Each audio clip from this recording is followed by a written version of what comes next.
Hey guys, this is Pedro back with another interview covering MSI 2024. For this occasion, I have here with me Oscarinin once again, a fnatic who are coming off of a win over GAM Esports to progress to the bracket stage. And so, Oscar, quite an interesting matchup that happened just now between your team and GAM. I mean, first off, how are you feeling after coming off of that affair?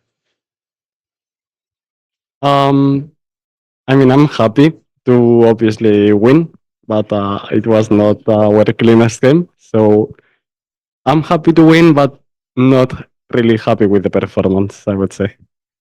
Yeah, as you said, it wasn't really a clean series, from wire to wire. Of course, you guys had that clean victory in game one, pretty quick one at that. But of course, as you say, it went it went the distance. Let's just say to just cover game two. I mean, how was the difference in just the team's play between game one and game two from your eyes? I mean, I think it's just second game.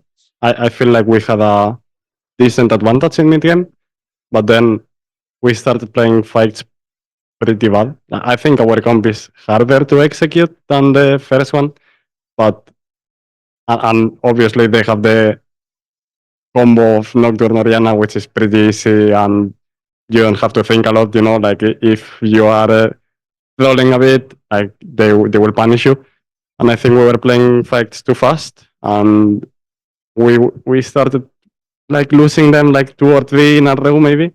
And that made the game a bit hard. But then like we talked a bit about how we should play them. And even though we didn't play them perfectly, I would say, we still won the fight, so it's fine, I guess. Like, but we really have to improve in these aspects because we like this game was a mega fiesta from both sides, I would say. Yeah, yeah. Humanoid mentioned it a little bit, talking to Dracos in a post-match interview during the broadcast about how he was kind of caught off guard, uh, looking at that Nocturne Oriana combo that you mentioned.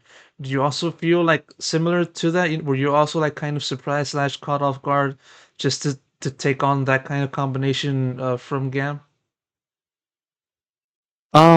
I mean, I think we talked a bit about the Nocturne in draft because we knew that they could pick it on fourth. Uh, and I think we probably should have, since they have a good comp for Nocturne with all the engage and all the chaos they can make with the Rumble, Oriana, Nautilus. Like they have a lot of tools to make the fight crazy.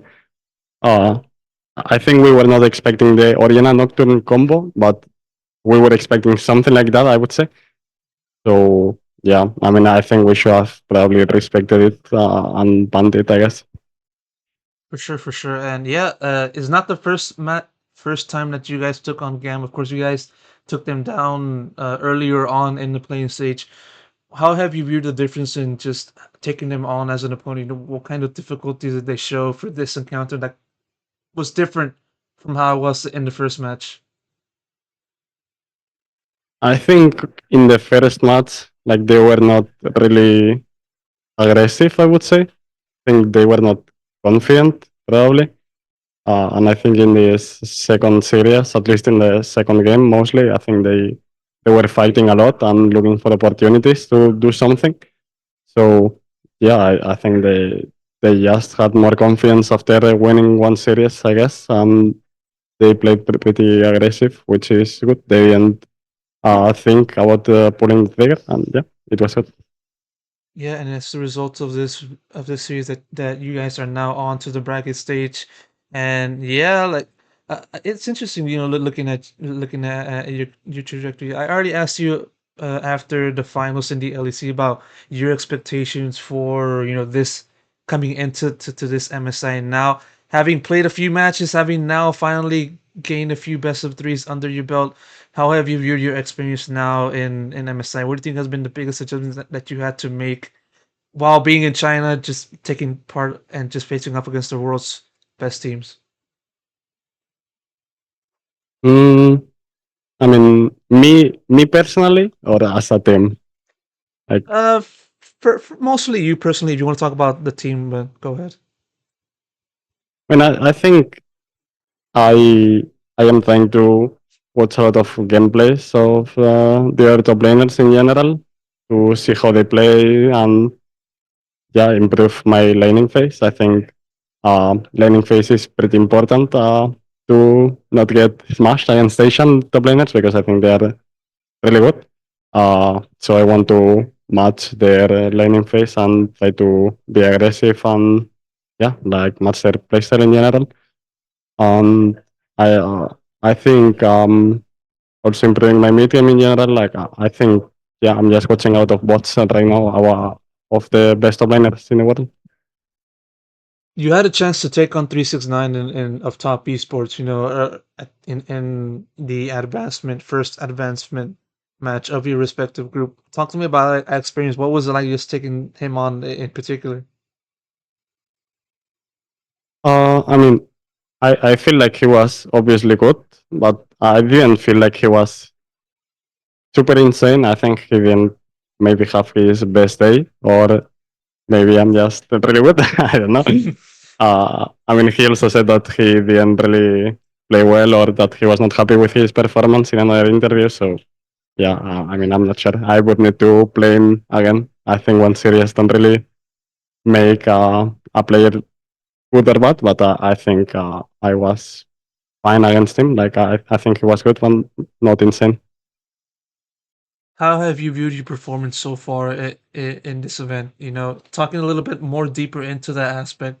Are you kind of satisfied with how you've been playing so far? Not as satisfied? Are you kind of like meh, something like that? I mean, I think it depends a bit on the game, but I think mostly I've been playing pretty good, like in my opinion. Obviously, I can improve many things, but I think I've been playing pretty good. Like yeah, I think I'm happy. Kind I understood on that. And yeah, first opponent in the bracket stage, Genji. I believe you already known about that, looking at the results of the draw. I mean, thoughts on your opponent, taking on Keen, a veteran of the game, going up against you, still, a newcomer in comparison to him. What's the feeling like for you going up against that match? I mean, I think it's just obviously a pretty good team and a really good top laner. But I will just have the same approach as us 369. If I play against someone, I will always think that I'm better and that I can win. Uh, and I think I can still do well against them. I'm pretty confident against Genji or any team, honestly. I think if we have our best version, we can probably fight against the Asian teams. But I think we need our best version for sure. If we don't, I think we are probably not winning. But it just depends on us. As you said, going into this series, I believe you guys got one day tomorrow, I think rest, or maybe a few days before you guys then take on Genji. Going into bracket stage, biggest adjustment that you feel the team has to make, in order to reach that desired level that you've been saying to win a series, win best of five. What do you think separates this team from that result before your upcoming match? I mean, I think we need to be more disciplined in general. I think we showed a pretty decent face in this playing, but I think we showed a pretty bad one with this last game too. I think we need to be consistent and really disciplined with our gameplay and what we are doing on the map. Like I think we all need to be like one brain. All we all have to be thinking the same and looking for the same objective. And I think in this last game we were not for sure. Uh, and I think we we just need to be more together and understand each other better. But I think we've been doing a decent work. I think this last game was not it, but besides that, I think we just have to keep working and yeah, just keep working in in scrims. I think we are doing good for now. And hopefully the results will show in your upcoming match. Oscar, thank you so much for taking the time once again for another interview. Really appreciate it and best of luck for your next Thank you. match. All right.